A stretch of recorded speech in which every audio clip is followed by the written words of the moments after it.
He makes his coffee, just one mug. There's no second toothbrush waiting by the sink. No shared calendar on the fridge. No lingering perfume on the pillow.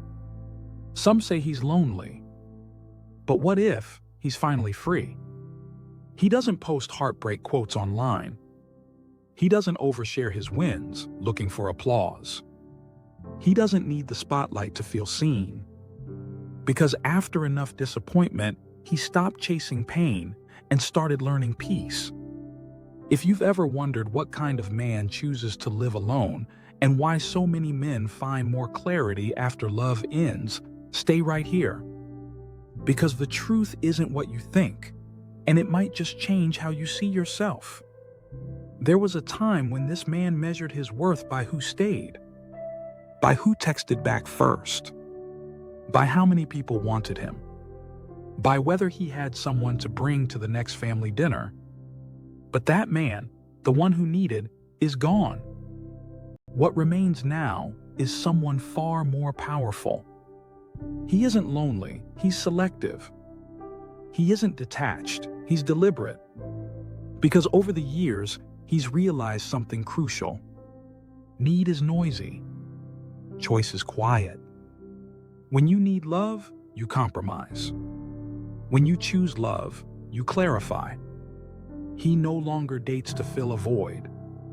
He doesn't tolerate drama just to avoid silence. He doesn't mistake intensity for intimacy. And most of all, he's no longer addicted to the performance of being chosen. Because now he chooses. He chooses who adds peace, not chaos. Who deepens his clarity, not confuses it. Who nourishes his inner world, not demands to be the center of it. So yes, he lives alone. Not because no one wanted him, but because he finally stopped handing out the privilege of his presence to people who hadn't earned it. He walks slower now. He speaks less. He observes more. Because real men who know their worth don't beg for applause from the crowd. He isn't waiting to be completed. He is already whole. And from that wholeness, he builds everything. To most people, silence is awkward. It's something to fill with music, with noise, with endless conversation. But to him, silence isn't empty. It's sacred. He doesn't come home to footsteps in the hallway. He doesn't come home to questions in the kitchen. He comes home to space. And that space heals him. No unspoken tension. No emotional caretaking when he's already drained. No decoding someone else's mood when all he needs is rest. Just stillness. Just his own rhythm. Just air that doesn't ask anything of him. And in that silence, he reconnects with the man he used to be, with the voice that was drowned out in compromise, with the calm that can only emerge when you stop performing. Because here's the truth most people avoid. When you silence the world, you finally hear yourself. And yes, that can be confronting. He has faced regrets in that silence.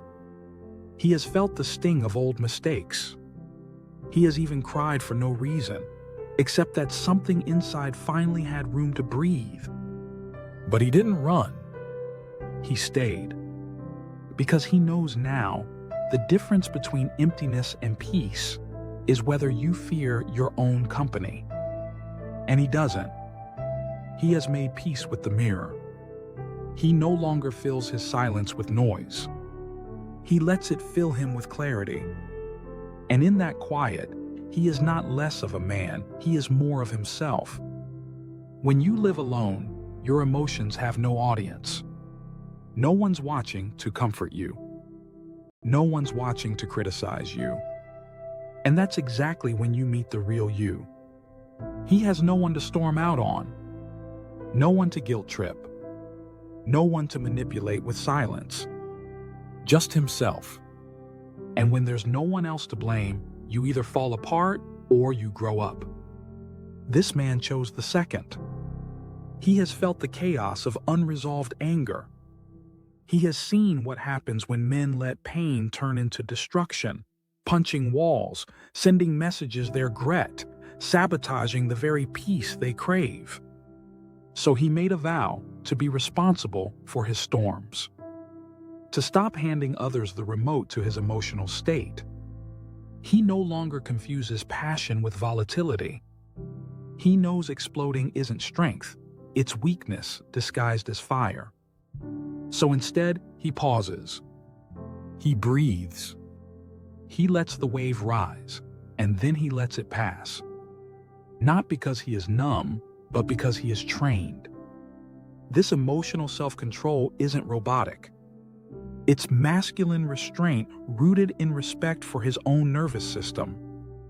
And he knows, if you always need someone else to make you feel okay, you'll never feel okay on your own. So he carries his emotional weight fully. He doesn't hand out wounds that he hasn't cleaned himself. And when he walks into connection, he walks in whole, not hoping to be rescued. That's why people feel safe around him. Because he is safe within himself. His freedom is his wealth. Not the kind you post about, not the kind you need to prove, but the kind you feel in your chest when you wake up and realize you don't owe anyone an explanation. He eats what nourishes him. He sleeps when his body says rest. He travels when his soul whispers go. He doesn't ask for permission. He doesn't negotiate with guilt. He no longer hides receipts or walks on eggshells for choosing himself. Because real freedom isn't reckless. It's structured. It's intentional. It's unapologetic. He doesn't owe anyone a PowerPoint presentation on why solitude feels good. He just lives it.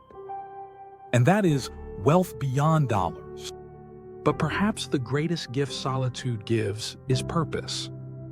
There comes a moment, quiet, almost imperceptible, when a man wakes up and realizes, I've spent years reacting to life, not creating it. That moment changes everything. With no distractions, no passive-aggressive sighs when he chooses work over television, he finally owns his time. And ownership gives birth to purpose. He writes without interruption. He trains without apology. He builds without someone second-guessing his every move. Because purpose needs space. It needs silence. It needs solitude. And in that solitude, he has found his craft, his drive, his legacy. He asks himself now, what will remain when I'm gone? And that question shapes his days. His alone time isn't a void. It's a forge. His circle is smaller now, but it is deeper. No more friends who only show up when they need something. No more conversations that drain his soul. No more fake laughter to keep the peace. What's left is quality. A handful of people who can sit in silence with him without it being awkward. Friends who tell the truth, even when it stings. People who show up not to perform, but to be real. He has learned that loneliness doesn't come from being alone. It comes from being surrounded by the wrong people. Connection doesn't require crowds. It requires presence. And finally, he has discovered what true Stoicism means. He is not cold. He is calm. He doesn't bleed out loud anymore. Because after enough heartbreak, after enough false accusations, after enough moments where his vulnerability became ammunition, he learned to guard the gates of his emotional house. He doesn't overshare. He doesn't perform pain for sympathy. He doesn't weaponize emotion to manipulate outcomes. That isn't Stoicism. That's integrity. He grieves in private. He celebrates in gratitude. He doesn't need the world's applause to validate his journey. And when he speaks with presence. Not to be loud, but to be heard. He is the calm in the storm. Not because life got easier, but because he stopped making his emotions everyone else's responsibility.